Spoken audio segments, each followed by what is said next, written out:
One day, while minding my own business, I happened to look out the window, as I am wont to do. Something was afoot, no doubt about it.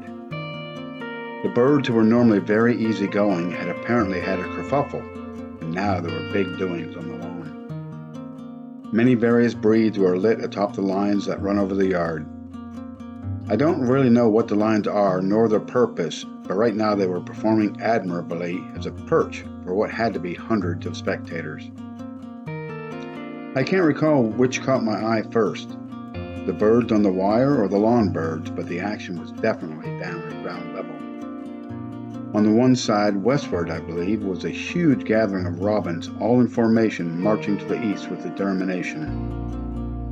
All the while on the eastern edge of the property, which also happened to be the high ground, were row upon row of red-winged blackbirds marching to the west. Now you don't have to be a general to know that this was not ordinary, nor did it bode well.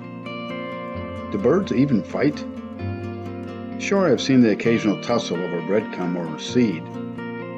Sometimes I have seen what looks to be a fight, brewing over whose nest is whose. But a battle formation? Taking up a huge section of the formidable expanse of yard? I had never seen anything like that in my life, and I have lived a very long time. I thought for a moment, trying to assess the situation and planning my best course of action. I could not stand by and watch the slaughter take place. There must be some type of misunderstanding. As I thought, onward did the two armies march.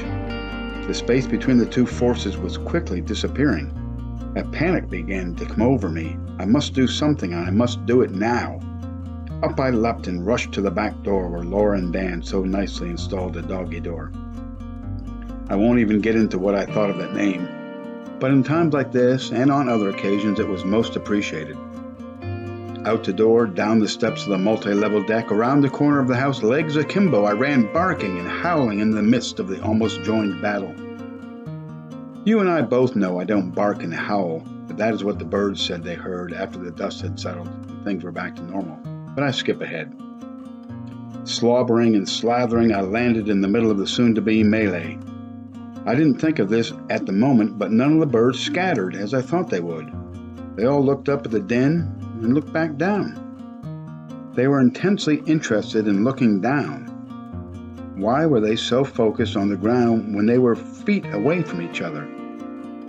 Why were they not bracing themselves for the impact that was about to occur?